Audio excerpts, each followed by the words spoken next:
Bienvenidos y bienvenidas a su programa Monseñor Romero y la misión del Evangelio. Un programa que lleva dos objetivos: conocer a Monseñor Romero y estudiar la Sagrada Escritura con un juicio crítico desde la teología de la liberación. Cada día tendremos un encuentro con Monseñor Romero y con el Dios de Jesús.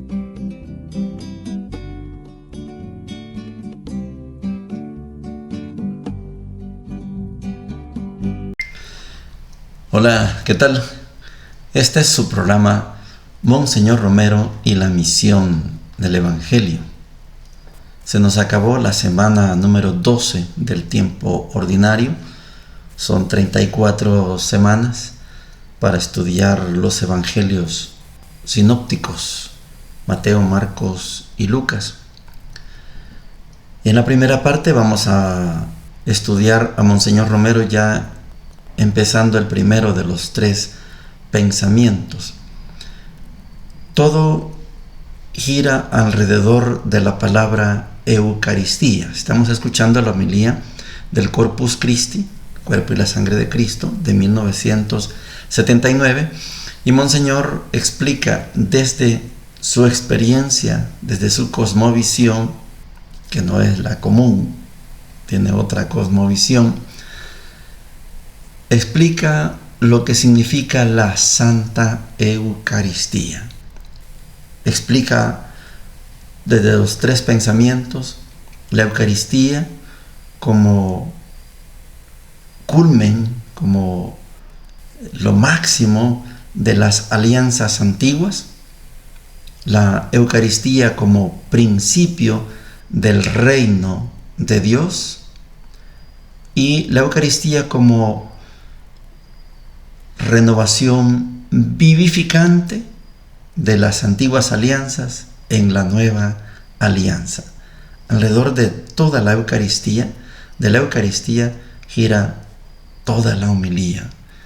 Hay una gran catequesis que nos espera en estos días sobre la Santa Eucaristía como fiesta del Corpus Christi. Oigamos a Monseñor. Voy a proponerles como tema de nuestra reflexión esto: la Eucaristía, presencia viva y vivificante de Cristo en la historia. Esta es la Eucaristía, una presencia viva y activa, vivificante de Cristo en persona, aquí en la historia. El principal presente en esta misa es Cristo en el altar, y cada vez que venimos a misa es a Él a quien venimos a oír y a seguir y amar. Y los 3 pensamientos de esta idea central los quiero exponer así. Primero, la Eucaristía, plenitud y cumplimiento de las alianzas antiguas. Segundo, la Eucaristía, principio y signo del reino de Dios presente entre los hombres. Y tercero, la Eucaristía, inspiración y fuerza de nuestra esperanza escatológica, la esperanza del más allá, que ya está presente aquí en nuestro corazón por la esperanza, y esa esperanza la anima Cristo presente en nuestra historia. En primer lugar, las lecturas de hoy nos invitan a un parangón bien interesante, y así la Eucaristía se presenta entre la primera lectura del Viejo Testamento y las 2 lecturas del Nuevo Testamento como un sacramento que Cristo establece para perfeccionar, para darle plenitud, para darle cumplimiento a todo lo que significaron las viejas alianzas. Es conmovedor mirar hoy en nuestra catedral como si fuera un cenáculo, que la figura de Cristo se levanta en el altar para decirnos esa palabra del Evangelio: tomad, esto es mi cuerpo.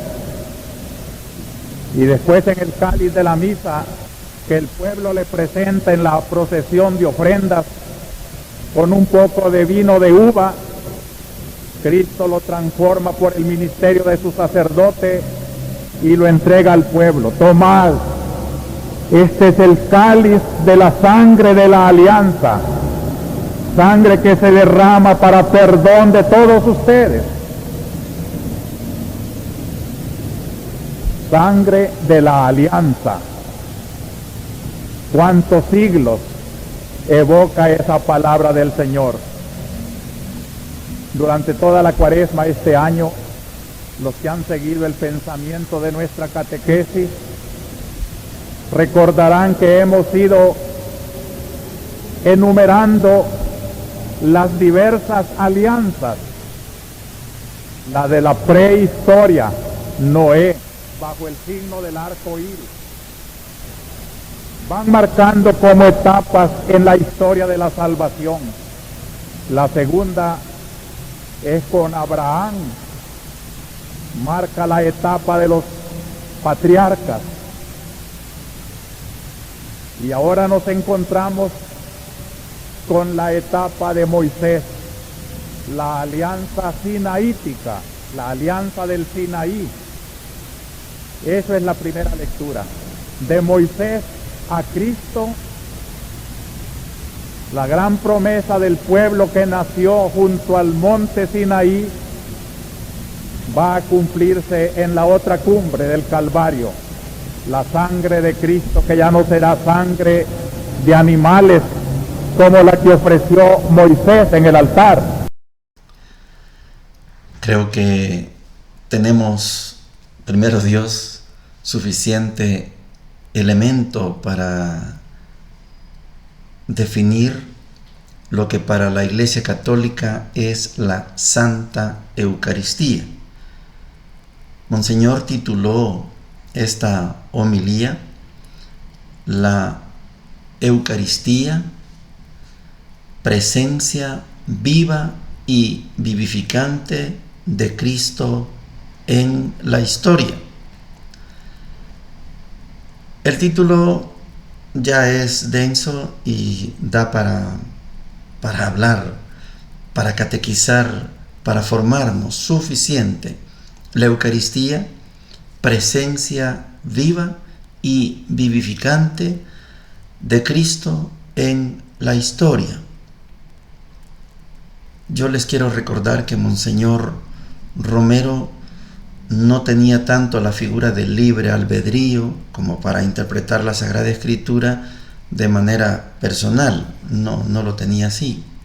Monseñor tenía un concepto bien católico de interpretación de la Sagrada Escritura, una obediencia al magisterio y una fidelidad a la tradición. Son los tres pilares que le llamamos en la Iglesia los tres pilares de la fe. No solo Sagrada Escritura, menos interpretación personal de la Sagrada Escritura, no tampoco solo magisterio, solo lo que dicen los papas, lo que dijeron las conferencias episcopales, los dogmas, no, también tiene la tradición. Por eso cuando habla de la Eucaristía como presencia viva, solo eso ya es un gran concepto. Presencia viva, vivificante, que da vida, es presencia viva y da vida vivificante de Cristo en la historia, no en los cielos, no en la Sagrada Escritura, no en la naturaleza, está en la historia. Por eso Monseñor desarrolla los tres pensamientos. El primero, Eucaristía, como culmen, como plenitud y cumplimiento de las alianzas antiguas.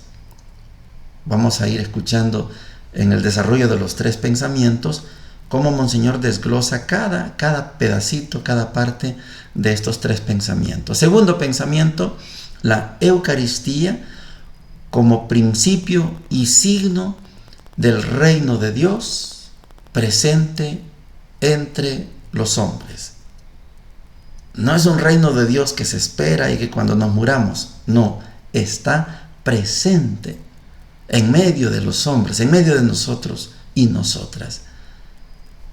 Tenemos plenitud de las antiguas alianzas, tenemos signo y principio del reino de Dios presente en medio de nosotros, y el tercer pensamiento, la Eucaristía, inspiración y fuerza de nuestra esperanza escatológica.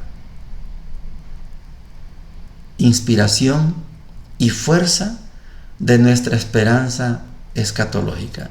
Son bastantes los pensamientos que Monseñor va a desarrollar, y estoy seguro que los vamos a ir saboreando poco a poco. Primero Dios, vamos a ir aprendiendo cómo Monseñor Romero mira y vive la Santa Eucaristía. Cuando comienza a desarrollar los tres pensamientos, tiene que presentarnos a Jesús en eso que hablábamos ayer, de una concepción de Jesús como sacerdote, como víctima y altar. Es sacerdote porque Él es el que celebra el sacrificio, es ofrenda porque no ofrece sangre de animales, es su sangre, su propia sangre la que ofrece, y altar es la cruz, y después de la cruz se convierte en la mesa, es la cruz. Ahí se renueva ese sacrificio, ya no de un animal, un toro, de una oveja, de un cordero, de un par de pichones, de paloma, no, es un sacrificio de Dios, Agnus Dei, Cordero de Dios. Esa figura del Cordero de Dios es bien bonita y la vamos a ir estudiando con Monseñor Romero. Finalmente, note usted que Jesús es presentado por Monseñor Romero como el que recopila siglos de recorrido entre las alianzas antiguas y la alianza que está haciendo Jesús, la definitiva, la nueva, la última, la alianza eterna. ¿Desde dónde comienza el tema de la alianza? Desde Noé. Noé en el capítulo 9 del Génesis, después pasa por Abraham. Estamos hablando de 1850 años de Abraham. Noé, usted ya debe saber que Noé no tiene una fecha porque no es una persona. Noé es un personaje. Se describe ahí el diluvio, eso no existió, no es un hecho real, el diluvio no es un hecho real. Todo lo que está en el Génesis del 1 al 11 no son hechos reales, son hechos explicativos para conocer el origen de la humanidad.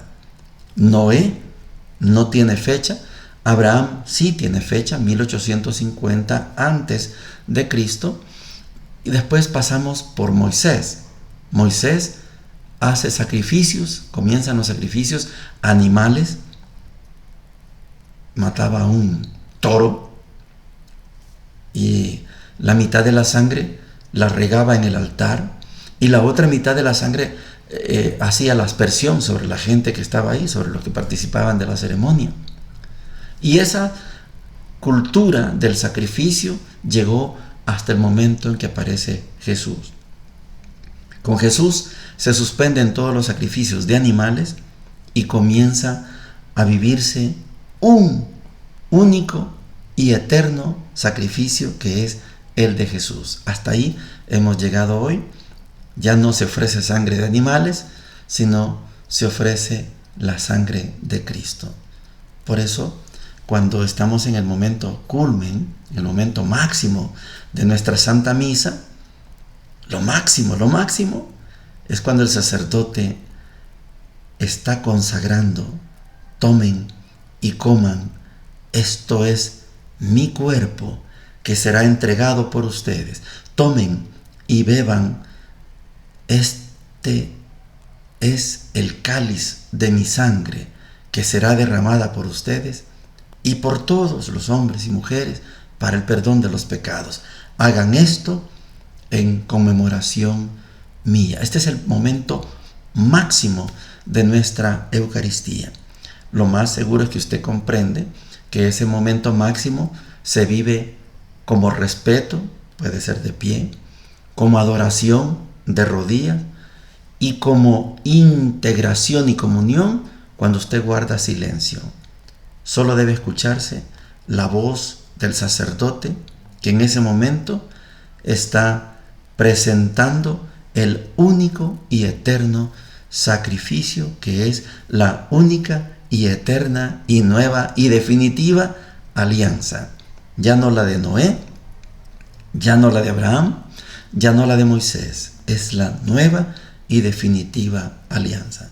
Vamos a seguir estudiando a Monseñor. Monseñor no es una persona que al azar predica, no. Monseñor es de las que lee magisterio, lee tradición, lee la Sagrada Escritura, lee especialistas en Sagrada Escritura y saca su propia línea de enseñanza que no se parece a la de otros predicadores. Seguimos con el Génesis. Hoy estamos en el capítulo 18, versículos del 1 al 15. Dice lo siguiente: El Señor se apareció a Abraham junto al encinar de Mamre, mientras él estaba sentado a la entrada de su carpa a la hora del más calor. Alzando los ojos, divisó a 3 hombres que estaban parados cerca de él. Apenas los vio, corrió a su encuentro desde la entrada de la carpa y se inclinó hasta el suelo diciendo: Señor mío, si quieres hacerme un favor, te ruego que no pases de largo delante de tu servidor. Yo haré que les traigan un poco de agua, lávense los pies y descansen a la sombra del árbol. Mientras tanto, iré a buscar un trozo de pan para que ustedes reparen sus fuerzas antes de seguir adelante. Por algo han pasado junto a su servidor. Ellos respondieron: Está bien, puedes hacer lo que dijiste. Abraham fue rápidamente a la carpa donde estaba Sara y le dijo: Pronto, toma 3 medidas de la mejor harina, amásalas y prepara unas tortas. Después fue corriendo hasta el corral, eligió un ternero tierno y bien cebado y lo entregó a sus sirvientes, que de inmediato se puso a prepararlo. Luego tomó cuajada, leche y el ternero ya preparado y se los sirvió. Mientras comían, él se quedó de pie al lado de ellos debajo del árbol. Ellos le preguntaron: ¿Dónde está Sara, tu mujer? Ahí, en la carpa, les respondió. Entonces uno de ellos le dijo: Volveré a verte sin falta en el año entrante, y para ese entonces Sara habrá tenido un hijo. Mientras tanto, Sara había estado escuchando a la entrada de la carpa que estaba justo detrás de él. Abraham y Sara eran ancianos de edad avanzada y los periodos de Sara ya habían cesado. Por eso ella rió en su interior pensando: con lo vieja que soy, ¿volveré a experimentar el placer? Además, mi marido está tan viejo. Pero el Señor dijo a Abraham: ¿por qué se ha reído Sara, pensando que no podrá dar a luz siendo tan vieja? ¿Acaso hay algo imposible para el Señor? Cuando yo vuelva a verte para esta época en el año entrante, Sara habrá tenido un hijo. Ella tuvo miedo y trató de engañarlo diciendo: No me he reído. Pero él le respondió: sí te has reído. Palabra de Dios. te alabamos, Señor. Les quiero recomendar, cuando puedan, oigan este canto, este pasaje, esta pericopa, óiganla en la voz de Kiko Argüello. Es una de los catecúmenos, es una joya.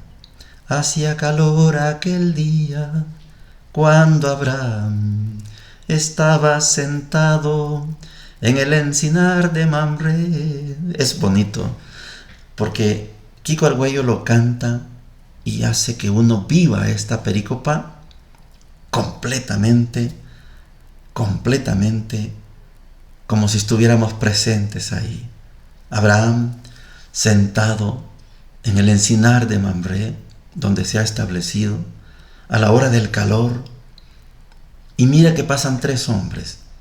Es una teofanía, una manifestación de Dios en 3 hombres, que de repente se convierte en uno. Señor mío, no dijo señores míos, Señor mío, te ruego, no pases de largo, quédate, te voy a hacer un pan. Está bien, haz lo que tienes que hacer. Les hace un pan, les mata un ternero, consigue leche cuajada y se los ofrece. Es una teofanía, pero la teofanía tiene que ver con una práctica del pueblo hebreo que está puesto en una experiencia de Abraham, y es la hospitalidad. El pueblo hebreo tiene su origen en Abraham, que viene de Ur, de los caldeos, de Mesopotamia, y se encamina por el desierto, se establece en Canaán, pero después el mismo Abraham tiene que meterse en otra cultura, que es la cultura de Egipto, y el pueblo va a seguir esos pasos. Cuando Jacob, con sus 12 hijos, migre de Canaán y se vaya a Egipto como migrante. Egipto, en una primera parte, se muestra hospitalario, les da hospedaje, pero después los convierte en esclavos. Y Dios, por esta enseñanza de Abraham, les enseña la hospitalidad. Cuando miren un migrante, piensen que así les tocó a ustedes. Atiéndanlos ustedes de la mejor manera, con un ternero, con leche cuajada, con pan y a la sombra de un árbol. Esta es la figura de la hospitalidad. Fruto de haberles mostrado hospitalidad, uno de los 3 le dice: ¿dónde está Sara? Allá en la tienda. Recuerda que ayer estudiamos el paso del matriarcado al patriarcado. La mujer está en la tienda. Se acabó el matriarcado. Yo estoy hablando con los hombres. Comienza el patriarcado. Eso es un cambio cultural muy fuerte. El otro año, Sara, ya no Sarai, Sara va a tener un hijo, y Sara está escuchando, pero ya terminó el matriarcado, ya no tiene poder la mujer, el poder lo tiene el hombre. Sara se rió en su interior, y el hombre que habló le dice: ¿por qué te has reído? No me he reído. Y por haberse reído, el hijo se va a llamar Isaac, porque Isaac significa risa. Te has reído.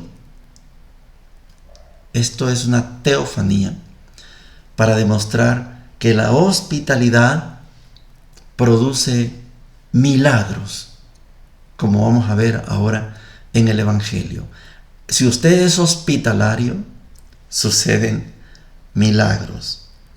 Abraham es el maestro, es el padre de todos nosotros, de las tres culturas monoteístas, la hebrea, la original, la musulmana, que se desprendió de la hebrea, y el cristianismo, que tenemos nuestro origen en el hebreo. Son las tres culturas monoteístas. Abraham es nuestro padre en la fe y nos da la máxima de la hospitalidad. Les recomiendo, escuchen ese canto de Kiko Argüello en el Encinar de Mamre. El Evangelio de hoy está tomado del capítulo 8 de Mateo, versículos del 5 al 17. Dice lo siguiente: Al entrar en Cafarnaúm, se acercó a Jesús un centurión rogándole: Señor, mi sirviente está en casa enfermo de parálisis y sufre terriblemente. Jesús le dijo: Yo mismo iré a curarlo. Pero el centurión respondió: Señor, no soy digno de que entres en mi casa. Basta que digas una palabra y mi sirviente se sanará. Porque cuando yo, que no soy más que un oficial subalterno, digo a uno de los soldados que están a mis órdenes: ve, él va, y a otro: ven, él viene. Y cuando digo a mi sirviente: tienes que hacer esto, él lo hace. Al oírlo, Jesús quedó admirado y dijo a los que lo seguían: les aseguro que no he encontrado a nadie en Israel que tenga tanta fe. Por eso les digo que muchos vendrán de oriente y de occidente y se sentarán en la mesa con Abraham, Isaac y Jacob en el reino de los cielos. En cambio, los herederos del reino serán arrojados afuera a las tinieblas, donde habrá llanto y rechinar de dientes. Y Jesús dijo al centurión: ve, y que suceda como has creído. Y el sirviente se curó en ese mismo momento. Cuando Jesús llegó a la casa de Pedro, encontró a la suegra de éste en cama con fiebre. Le tocó la mano y se le pasó la fiebre. Ella se levantó y se puso a servirlo. Al atardecer, le llevaron muchos endemoniados y él, con su palabra, expulsó a los espíritus y curó a todos los que estaban enfermos, para que se cumpliera lo que había sido anunciado por el profeta Isaías. Él tomó nuestras debilidades y cargó sobre sí nuestras enfermedades. Palabra del Señor. Gloria y honor a ti, Señor Jesús. La hospitalidad. No soy digno de que entres en mi casa. No le dijo: no vayas, Señor. No soy digno de que entres en mi casa. Hospitalidad. Y la suegra de Pedro estaba enferma, pero Jesús la tocó, se le pasó la fiebre y se puso a servirlo. Hospitalidad. En el contexto del Sermón de la Montaña, Jesús ha dado su ley, y esta ley tiene que superar la ley de Moisés. Cuando Jesús decía en las antítesis: oyeron que se les dijo: amarás a tus amigos y odiarás a tus enemigos. Ahora se da el milagro, se aplica la nueva ley de Moisés. Ya no es el Moisés del Antiguo Testamento, esta es la ley del nuevo Moisés.